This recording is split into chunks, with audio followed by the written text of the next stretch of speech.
जय हिंद दोस्तों, आप देख रहे हैं ताजा न्यूज। बात करेंगे अब तक की बड़ी खबर की। यूपी में कोरोना की दूसरी लहर का खेल खत्म। पूरे उत्तर प्रदेश में 24 घंटे में सिर्फ 709 केस ही मिले। जी हाँ, यूपी में बुधवार को 700 नए कोरोना पॉजिटिव मरीज सामने आए हैं, जबकि 1706 लोग संक्रमण मुक्त होकर स्वस्थ हो चुके हैं। इसी के साथ प्रदेश में कुल 12,659 एक्टिव मरीज बचे हैं। यह लगातार 40वां दिन है जब एक्टिव मरीजों की संख्या में कमी आई है। मरीजों के ठीक होने की दर भी बढ़कर 98% हो गई है।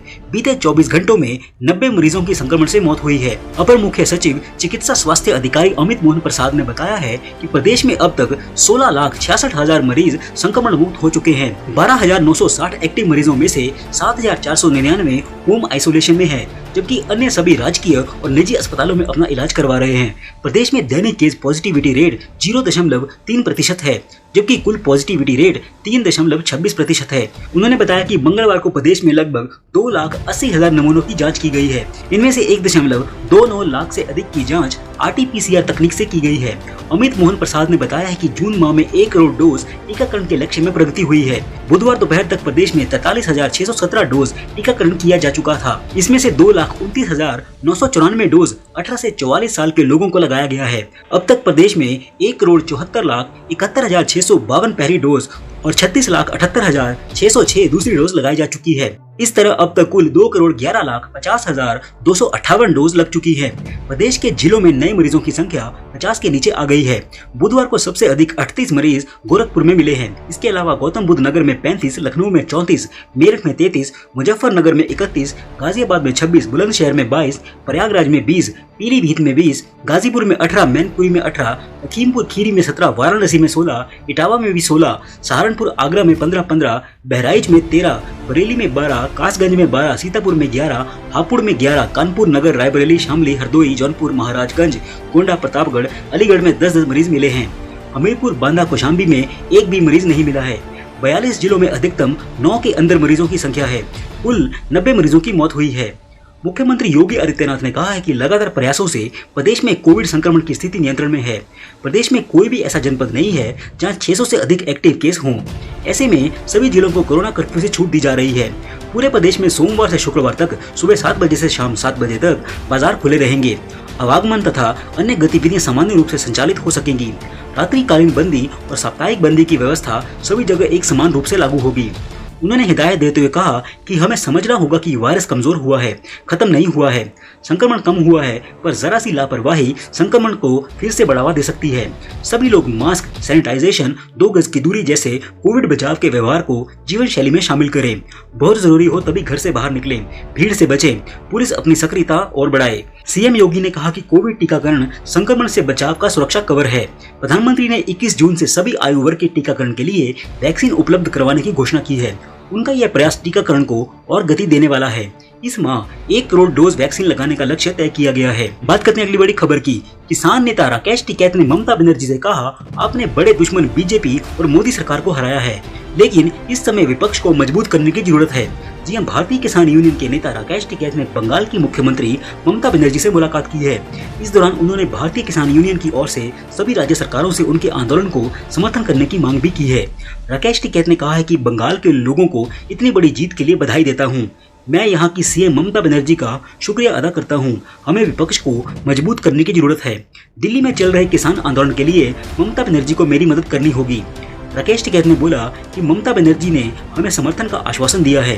उन्होंने कहा है कि हम ममता दीदी से आग्रह करने आए हैं कि आपने बड़े दुश्मन को हराया है, अब आप ऐसा मॉडल तैयार करें जिसे सब फॉलो करें।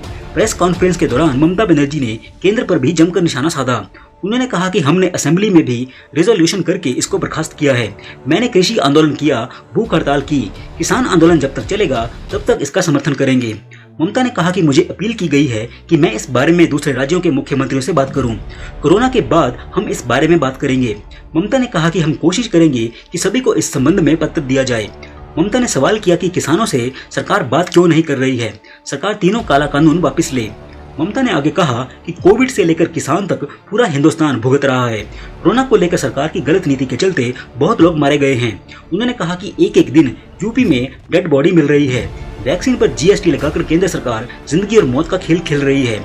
ममता बनर्जी ने कहा कि इसीलिए मैं विपक्ष के सभी लोगों से अपील करूंगी कि सभी लोग एकजुट हों।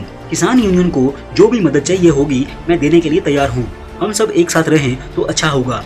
ममता ने कहा कि आगरा में ऑक्सीजन नहीं देकर लोगों को मार दिया गया, ये क्या है? पीएम क्यों क्रेडिट लेते हैं फिर? ममता ने कहा कि हमने अब तक 2 करोड़ लोगों को टीका लगाया है। पीएम से सिर्फ भाषण छोड़कर कुछ नहीं मिला।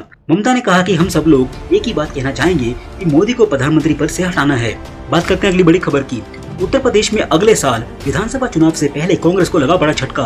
राहुल और प्रियंका के करीबी और पार्टी से लंबे समय से नाराज चल रहे पूर्व केंद्रीय मंत्री और युवा नेता जितिन प्रसाद ने बुधवार को भारतीय जनता पार्टी यानी कि बीजेपी के साथ हाथ मिलाया है। उन्हें केंद्रीय मंत्री पीयूष गोयल और बीजेपी सांसद अनिल बलूनी की मौजूदगी में बीजेपी में शामिल किया गया। बीजेपी ने जितिन प्रसाद को पार्टी में शामिल करके एक खास वर्ग को साधने की कोशिश की है।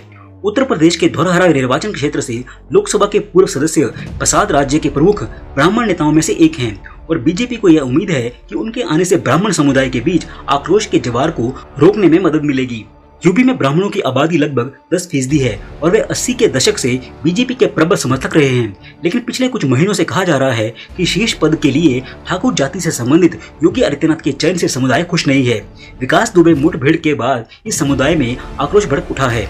भले ही कई लोगों के जाने माने गैंगस्टर के साथ अपनी कोई व्यक्तिगत सहानुभूति नहीं दिखाने की हामी भरी हो, पिछले कई दिनों से मीडिया रिपोर्ट्स में कहा जाता रहा है कि यूपी में बीजेपी का एक बड़ा मुख्यमंत्री योगी आदित्यनाथ से खुश नहीं है।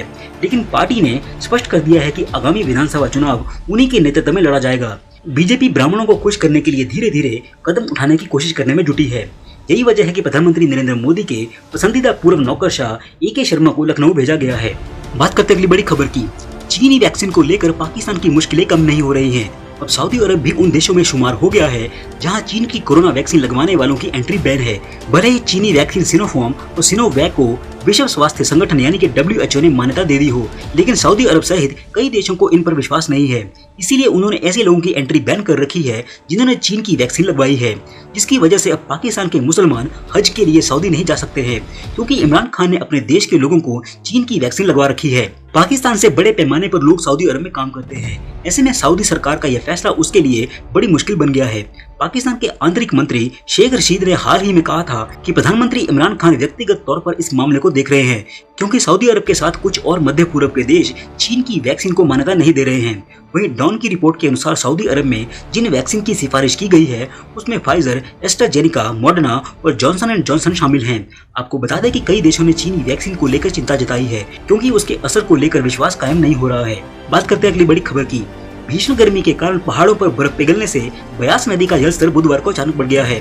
पंडोह में ब्यास नदी पर बने बांध में पानी का स्तर अधिकतम पर पहुंच गया है, जिसको देखते हुए पंडोह डैम से बुधवार सुबह तड़के लगभग 3 बजे प्रबंधन ने नदी में पानी छोड़ दिया, जिसके चलते मंडी शहर और इसके आसपास के इलाकों में भी नदियों का जलस्तर बढ़ गया है। BBMB पंडोह प्रबंधन ने डैम से नीचे वाले क्षेत्रों के लोगों से सचेत रहने की अपील की है ताकि किसी प्रकार के जान माल का खतरा न हो। विद्युत एवं यांत्रिक मंडल BBMB पंडोह के वरिष्ठ कार्यकारी अभियंता राजेश होंडा ने बताया है कि भीषण गर्मी के चलते पहाड़ों पर बर्फ तेजी से पिघल रही है, जिसके चलते नदी में पानी बढ़ने से पंडोह डैम के जलस्तर में अचानक से वृद्धि दर्ज की जा रही है। इसी कारण पंडोह डैम से लगातार पानी छोड़ा जा रहा है। उन्होंने बताया कि आने वाले समय में भी पंडोह से पानी छोड़ने का क्रम जारी रहेगा। उन्होंने पंडोह से आगे ब्यास नदी के तट पर रहने वाले सभी लोगों से सतर्क रहने की अपील की है। इसके साथ ही लोगों से नदी के किनारे न जाने और मवेशियों को भी नदी से दूर रखने के निर्देश दिए हैं। उन्होंने बताया कि इस बारे में सभी संबंधित जिला प्रशासन के अधिकारियों को भी इस बारे में लोगों को सचेत करने को कहा गया है। ब्यूरो रिपोर्ट, ताजा न्यूज। जय हिंद, जय भारत।